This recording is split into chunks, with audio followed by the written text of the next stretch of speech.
This is Kaki Lima. Okay, this is the box, and we're going to open the box, and you have a rulebook there. You have punch board, and I've already punched them out. Scoreboard, which we'll be using to set up later, and then so I'm gonna show you how to set up the board.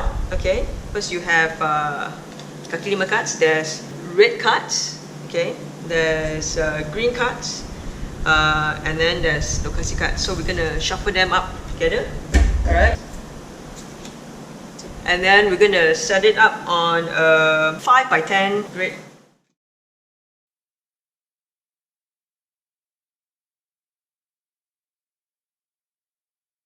Alright, so we're gonna fill up 3 columns here and then 2 columns in the middle.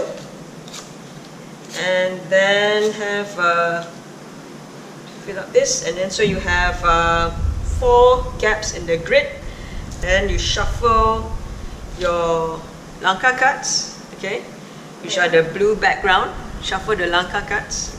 Okay, this will be your draw deck, and then you open one as your discard pile, top of the discard pile. Then you would have clearing tokens. Okay. On your top left, you can put your scoreboard, and then you have Jom cards, 2, 3, 4, 5, 6. Depending on your table, this is like to fit a squarish table. If you have a longish table, you can put the scoreboard on the side with the Jom cards going there. Okay, the board set up like this. So for this test setup, we're just going to have these 3 pedestrians. This is Alia, Encik Chandran, and Antito. There are actually 8 pedestrians you can choose from. And then there's also P Mana task list card, okay, which they're all 8 different task cards, and then we can shuffle them and we can distribute them randomly, like 1 for each. Okay. Each pedestrian will have 6 Jom tokens, 6 paper clips to put onto the P Mana card. And then they will also get score marker with their faces on. They can put it right next to the number 1 in the scoreboard.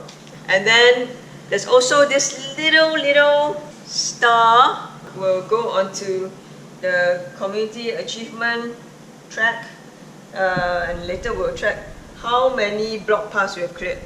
Okay, so the board is set up, and you can also distribute pedestrian reference cards. Over here you have a little bit of backstory for each of the pedestrians. Okay, so you can also distribute, and it tells you what to do on your turn, a summary of what to do on turn, at the end of your turn, at any time, and at the end of the game.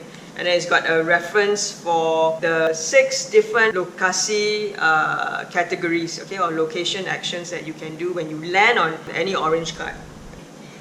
Each pedestrian will also get 3 Langka cards to start with, and the maximum number of cards that you can hold in your hand is 5. Okay, but you start with 3. Alright. Now the Langka cards is how you walk. On the top you have a number of steps you can walk, so you can walk 1 step, and then there's also a booster. There are 8 different boosters. If you look at your rulebook, at the back of the cover of the rulebook, you will see the 8 different types of boosters. So you can walk using the number of steps that are shown on the card, and then you have optional use of the booster as well. There are different kinds of P Mana cards, okay, with different tasks on each one. You have paper clips to mark tasks that you complete on each card, okay. So when you complete, let's say, purchase parking coupons from the MVP, then you can check it off.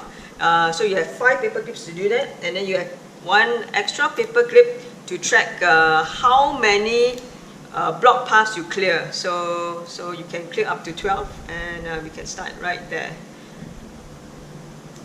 Notice that on every card, at least one of your tasks will include meeting someone or going there with your friend. For this one, it says meet someone somewhere selling household goods. So you can't check off that task until you are actually on that spot on a market or hardware shop card with a friend or with another pedestrian.